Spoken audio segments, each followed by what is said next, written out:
Over the last 8 years, we've heard you talk about the former president. You have called him a fraud, a con artist. You've said a lot worse names than that. He's a New Yorker like you, and you have watched this brand of BS for decades. And despite that, he became president. And now we're watching him, 10 blocks from where we are right now, sitting in a courtroom as a criminal defendant. What do you think about that?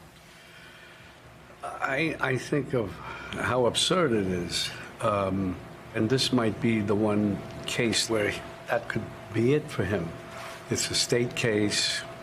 It's the least important in many ways, and yet it's the one that could be tried and finished in well enough time for people to just take that in.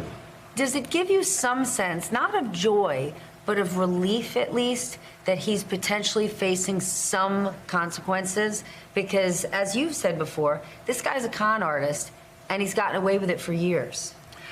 No, he's more than that to me. He's sick. He is really, genuinely a sick person that somehow has been allowed into our system. And I'm not calling him, I'm tired of calling him names. He just can't be anywhere near the office of the presidency. You've played a lot of bad guys. Would you ever play Donald Trump? Never. There's nothing about him.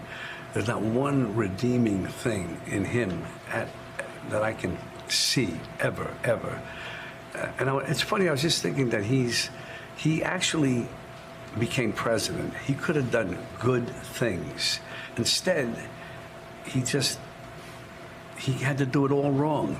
He's so, as we all know, so narcissistic and self-centered. What do you say to those who say, I don't like the guy, but I'm going to vote for him? What's your message to them? I don't understand it. I don't think they understand how dangerous it will be if he ever, God forbid, becomes president.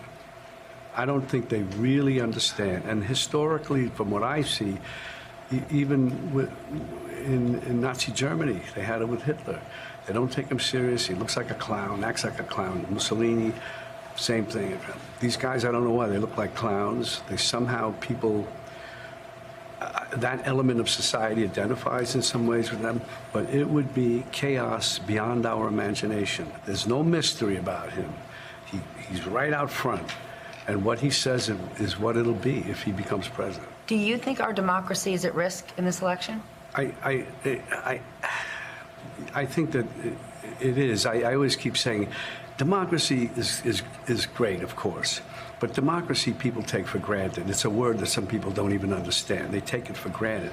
It's about right and wrong, period. The guy's a monster. It's beyond wrong.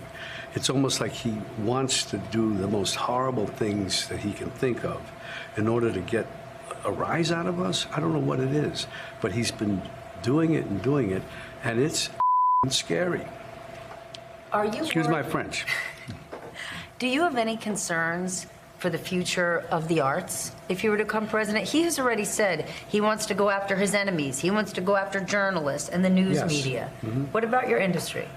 I believe he will. The only thing that I would think is that what'll happen is that he'll go after these things like he always impulsively, and he'll be stopped. There'll be pushback, a lot of it, and there might be as much pushback as needed, like in the streets, conflict that could happen, civil strife, because but he will try it. You have no upside in having this conversation, in speaking out against Donald Trump. You are making yourself a target.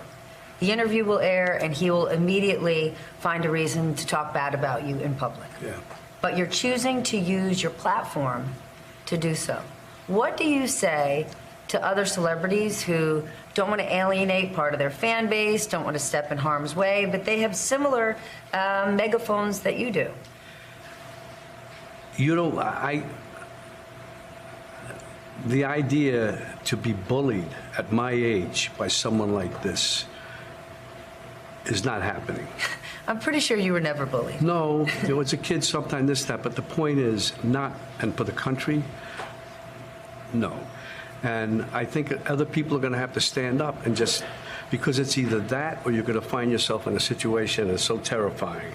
We always hear about people from Eastern Europe, the Jews from other parts of Eastern Europe, from Western Europe, coming over. Look what happened in France with the Nazis and so on. And they come over, and you hear these, and when I was a kid, they'd say, "You don't really appreciate this country. You don't really appreciate what we know from experience." Imagine what those people went through. I'm just starting to see it. As a kid, I said, Hitler, it's a nightmare that never would happen. But now I see that it's possible. And what those people, and sometimes I run into some people who are close to my age who are from Eastern European countries or even Nazi Germany, and you understand it. Did you ever care this much about politics? No, I don't. I mean, I'm sort of not indifferent, but it's not my.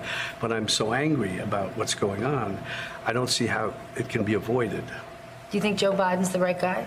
We don't have a choice, and I think he is the right guy. He's a good guy. He's trying to do the right thing, and we don't have a choice. And I say that in a very positive, good way. Then what would be your message to President Biden? Keep up the fight, keep at him, go at him hard, and every chance you get, go at him. Go at him, because people, they take notice of that stuff. And he's not afraid. He's doing what he should do. He knows that. That's the only way. I use figuratively when I say punch him in the face. Go at him. A bully, you punch in the face. The trouble with Trump is he's not just a bully. He's a stupid bully. You warned America about who Donald Trump was in 2016. You're a lifetime New Yorker, so is he, and you said the country does not realize who this fraudster is, and not enough people listened. Do you think they'll listen now? I hope to God they do, because they don't. If it goes the other way, I keep saying this, you will see things that, like you'll see, it's like Invasion of the Body Snatchers.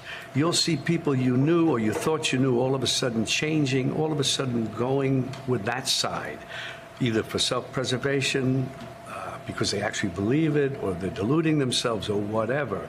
But then when that happens, and you walk into a restaurant, you see people you used to know, and all of a sudden they're just not opposing it. They're going with the flow, and that's even more scary, insidious, I guess, if you say it like that, and ultimately just depressingly disappointing. There has to be a time when you have to say, okay, that's it. No, we're not doing that. We're not allowing that to happen. And this is the time in this country for that to happen. Then this moment is about decency and democracy to you? It's decency and right and wrong, and democracy follows. You have to know how to behave in order to make the democracy work.